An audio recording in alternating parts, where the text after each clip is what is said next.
terang, kedua remang, atau ketiga gelap abadi.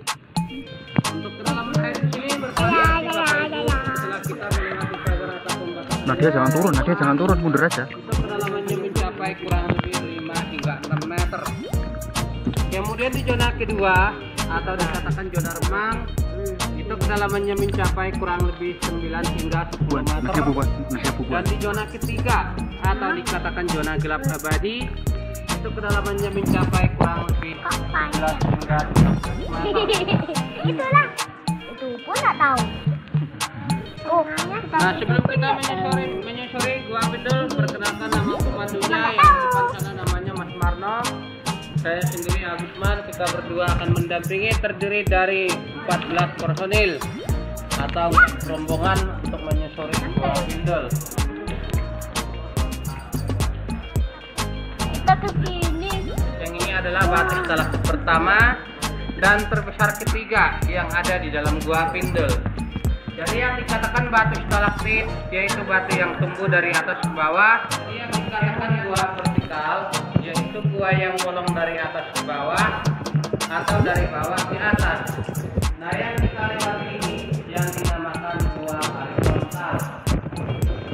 Jadi di bawah kita ini kedalamannya mencapai kurang lebih 5 hingga 6. Gua ini udah nggak aktif, jadi dia nggak bakalan bisa berenang. Iya, tapi asik kan. Jadi gini, sudah mentok. Nah, ini di sampingnya atau yang di atas ini terdapat ini kedalaman airnya mencapai kurang lebih 9 hingga 10 meter. Kemudian tadi yang di depan ini terdapat batu air terjun ini. Jadi nantinya ada air terjunnya di sungai. Kalau di sini dinamakan air terjun pengantin. Kalau pemandangan tangga ini terdiri dari 2 jenis atau 3 nama. Yang pertama kelelawar dan yang kedua codok atau yang ketiga kampret.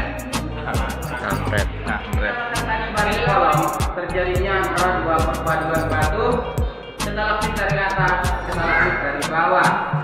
Dan batu kolom ini disebut dengan sebutan nama batu fosil atau batu tulang.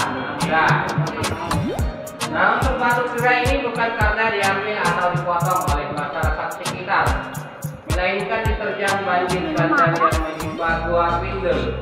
Kalau misalnya nggak kena banjir, Gua Jemblong, Gua Bolong. Gua Jemblong ini akan menemukan sinar matahari surga.